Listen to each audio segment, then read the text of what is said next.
Michael Schumacher's record of 91 Grand Prix victories was one many believed to be next to unbeatable.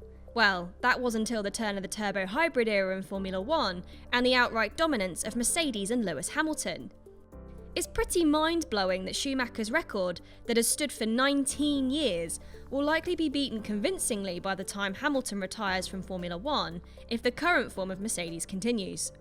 Now, the comparisons between which of the two drivers are, dare we say it, the greatest of all time, will undoubtedly rage on forever. So, today, instead of comparing the drivers, we're going to compare their most successful machinery. So how does the most dominant driver and car combination of 2020, Lewis Hamilton and the Mercedes W11, compare to the leading package of Michael Schumacher and Ferrari? You have to go back 16 years to find the same level of dominance that the Mercedes W11 is currently delivering. In 2004, the Ferrari F2004 took 15 wins, 12 pole positions, and 14 fastest laps from a 20-race season. After the 11th round of the 2020 season, the Eifel Grand Prix, the W11 now has 9 race wins, 11 pole positions, and 6 fastest laps from just beyond the halfway point of a 17-race calendar. The F2004 was designed to be a qualifying car that did very short runs with frequent pit stops to refuel, meaning it had to be driven close to the limit at all times. This meant the Ferrari was extremely compact when compared to the limousine-like machines of today.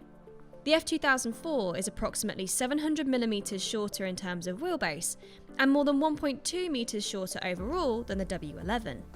The cars are now wider too, measuring in at 2 metres rather than the 1.8 metres as was the case for the 2004. Now, changes to the rules have dictated some of these dimensions, with the designers required to accommodate more robust safety features and styling keys introduced in 2017. But even accounting for decisions like these being taken out of the designers' hands, they have still favoured longer cars in order to improve aerodynamic performance. There's also a significant difference when it comes to weight too, as the W11 is dragging around 745 kilos, while the F2004 weighed in at a slight 605. Some of this weight is a consequence of safety structures such as the halo, but most of it can be accounted for by the difference in weight between the V6 turbocharged engine and its hybrid components to that of the V10.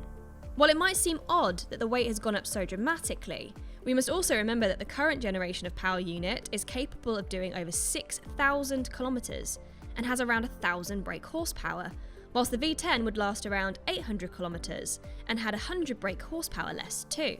Efficiency is up dramatically as well. The V6 turbo hybrid is extremely frugal in its fuel consumption, with a maximum 110 kilos allowed for a race.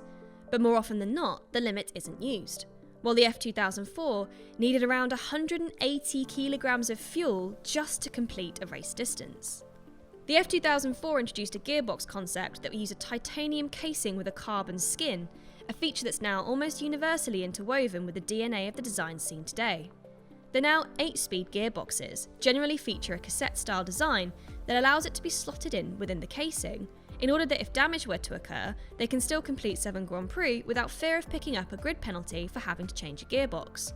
No such restraints existed in 2004 though, and the gearbox, like the engine, merely had to last a race weekend.